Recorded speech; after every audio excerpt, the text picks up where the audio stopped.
একটি ছোট গ্রামে বাস করত একটি বিড়াল আর একটি ছাগল। তারা ছিল খুব ভালো বন্ধু।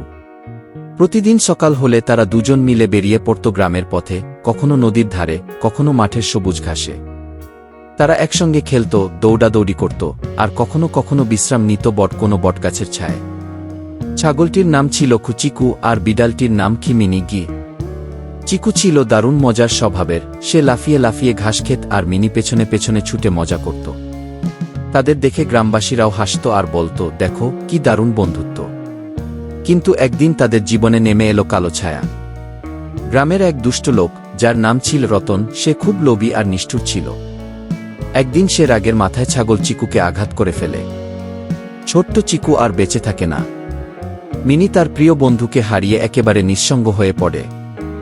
সে সারাদিন চিকুর জন্য খুঁজে বেড়ায়, কখনো মাঠে, কখনো নদীর পাড়ে, কিন্তু কোথাও তার প্রিয় বন্ধুকে খুঁজে পায় না। অবশেষে একদিন মিনি গ্রামের থানার সামনে গিয়ে চুপচাপ বসে থাকে, যেন সে বিচার চাইছে তার বন্ধুর জন্য। গ্রামবাসীরা মিনির কষ্ট দেখে খুব ব্যথিত হয় এবং একত্রিত হয়ে রতনকে ধরা পড়িয়ে দেয় পুলিশের হাতে। চিকুর স্মৃতিকে হৃদয়ে ধারণ করে মিনি আবার নতুন করে বাঁচতে শেখে। সে জানত চিকু কখনো চাইত না তার প্রিয় বন্ধু কষ্ট পাক। সেই থেকে মিনি গ্রামের সকলের প্রিয় হয়ে ওঠে, আর চিকুর গল্প ছড়িয়ে পড়ে সবার মুখে মুখে, এক বিড়াল আর ছাগলের অটুট বন্ধুত্বের গল্প।